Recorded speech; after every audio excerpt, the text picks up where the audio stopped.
আর সফলতার জন্য আল্লাহর উপর ভরসা খুবই জরুরি।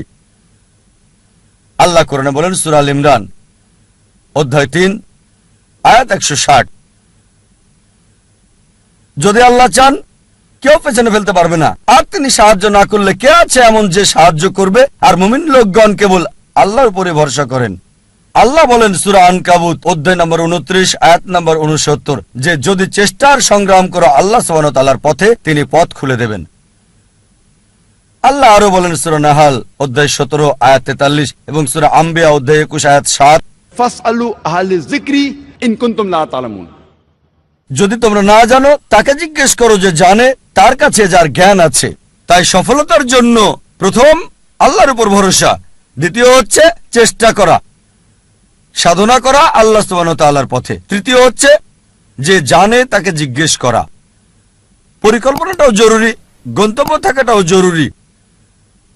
আর আমরা যখন পড়ে দেখি ম্যানেজমেন্ট গুরু বই, অনেক গন্তব্য নির্ধারিত আর সেটা তারা দিয়েছে, তবে আমার কাছে সেরা প্ল্যানিং, সবচেয়ে সেরা গন্তব্য হচ্ছে ইসলামিক ISLAMIC। এটা দিয়ে ইসলামিক। আপনার গন্তব্য আল্লাহ সুবহানাহু ওয়া তাআলা এবং নবী মুহাম্মদ সাল্লাল্লাহু আলাইহি সাল্লামের শিক্ষা অনুযায়ী হতে হবে। আপনার গন্তব্য কোরআন এবং সর্বশেষ এবং চূড়ান্ত বার্তাবাহক নবী মুহাম্মদ সাল্লাল্লাহু আলাইহি সাল্লামের হাদিসের অনুযায়ী হতে হবে। এটা ইসলামিক হতে হবে। এক নম্বর। এস হচ্ছে লক্ষ্য নির্দিষ্ট হতে হবে, স্পেসিফিক হতে হবে, অস্পষ্ট হবে না। আরেকটা উদাহরণ দিচ্ছি। ধরেন একজন শিক্ষক ছাত্রদের ধনুবিদ্যা সম্পর্কে শিক্ষা দিচ্ছেন, আর ছাত্রদের বললেন, যারা তীর চালানো শিখছিল, গাছের ডগায় বসা একটা পাখিকে নিশানা করছিল। সবাই নিশানা করছে, শিক্ষক বললেন আমি না বললে কেউ তীর ছুড়বে না। প্রথম ছাত্রকে বললেন নিশানা করেছো? সে বলল হ্যাঁ। তুমি কি দেখছো? সে বলল বন দেখছি, গাছ দেখছি, পাখিটাকেও দেখছি। দ্বিতীয় ছাত্রকে বললেন তুমি কি দেখছো?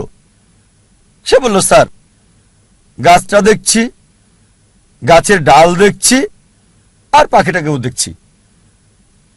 তৃতীয় ছাত্রকে বললেন তুমি কি দেখছো? সেই ছাত্র বলল আমি শুধু গাছের ডাল দেখছি আর পাখি আর পাখির চোখ। চতুর্থ ছাত্রকে বললেন তুমি কি দেখছো?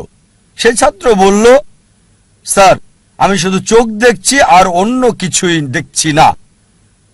শিক্ষক বললেন এবার তীর ছুঁড়ে দাও, আর তীরটা পাখিটার চোখে গিয়ে লাগলো। আপনার লক্ষ্য স্পেসিফিক হতে হবে, নির্দিষ্ট হতে হবে।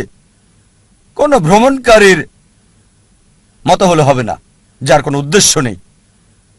কুকুরটার মতো না, যে গাড়ির পেছনে ছুটছে উদ্দেশ্য ছাড়া।